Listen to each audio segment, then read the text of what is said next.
انسان جس سے سب سے زیادہ محبت کرتا ہے، اللہ اسے اسی کے ہاتھوں سے توڑتا ہے۔ انسان کو اس ٹوٹے ہوئے برتن کی طرح ہونا چاہیے جس سے لوگوں کی محبت آئے اور باہر نکل جائے۔ مصیبت میں صبر اور نماز وہ دو کنجیاں ہیں جو آپ کو اللہ تعالیٰ کا ساتھ دلواتی ہیں۔ ان کے بغیر یہ ساتھ نہیں ملتا۔ اس لیے کوئی مصیبت آئے تو نماز میں زیادہ توجہ اور لگن ہونا چاہیے۔ مصیبت میں خاموشی کے ساتھ اللہ کی رضا پر راضی ہو کر جو کچھ موجود ہے اس پر شکر کرنا اور اللہ سے آگے اچھی امید رکھنا صحیح معنی میں صبر ہے۔ ہمیں خوشی سے محبت نہیں ہوتی، خوشی کی خواہش سے محبت ہوتی ہے۔ ہماری سب محبتیں خواہشات سے ہوتی ہیں، کبھی کسی کو پانے کی تمنا، کبھی کوئی خاص چیز حاصل کرنے کی آرزو۔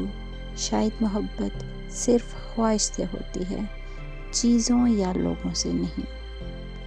صفا اور مروہ دراصل ایک عورت کے صبر کی نشانی ہے۔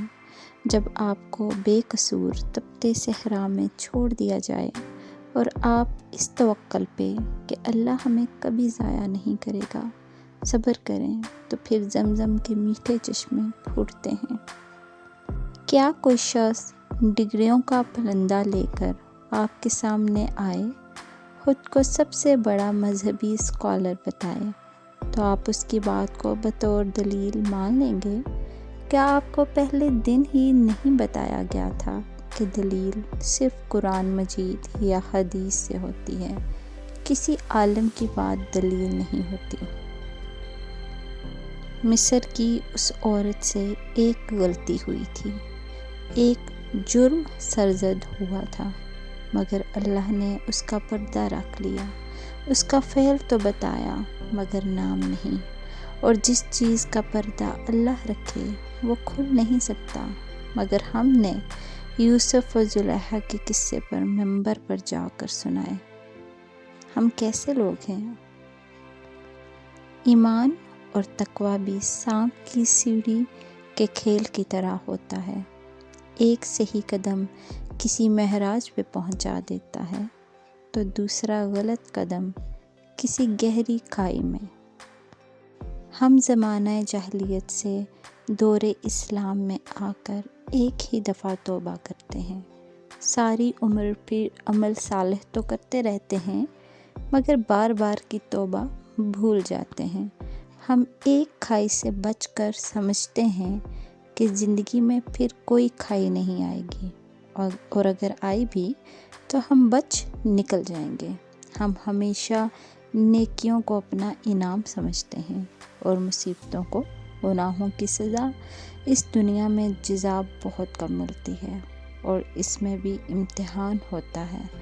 نعمت شکر کا امتحان ہوتی ہے اور مصیبت صبر کا، اور زندگی کے کسی نئے امتحان میں داخل ہوتے ہی منہ سے پہلا کلمہ حطۃ کا نکلنا چاہیے، مگر ہم وہاں بھی گندم مانگنے لگتے ہیں۔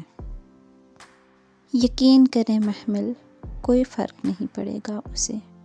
آپ بے شک نماز نہ پڑھیں، بے شک سجدہ نہ کریں، جو ہستیاں اس کے پاس ہیں وہ اس کی عبادت سے تکبر نہیں کرتی۔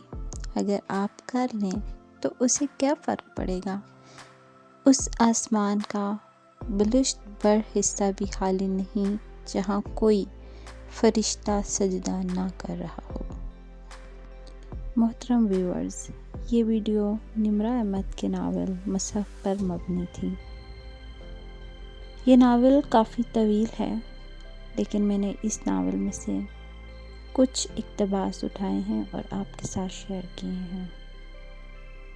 اگر آپ کو یہ ویڈیو پسند آئی ہے تو ضرور لائک کیجیے گا اور کامنٹس میں اپنی رائے ضرور دیجیے گا۔ نیکسٹ ویڈیو تک کے لیے اللہ حافظ۔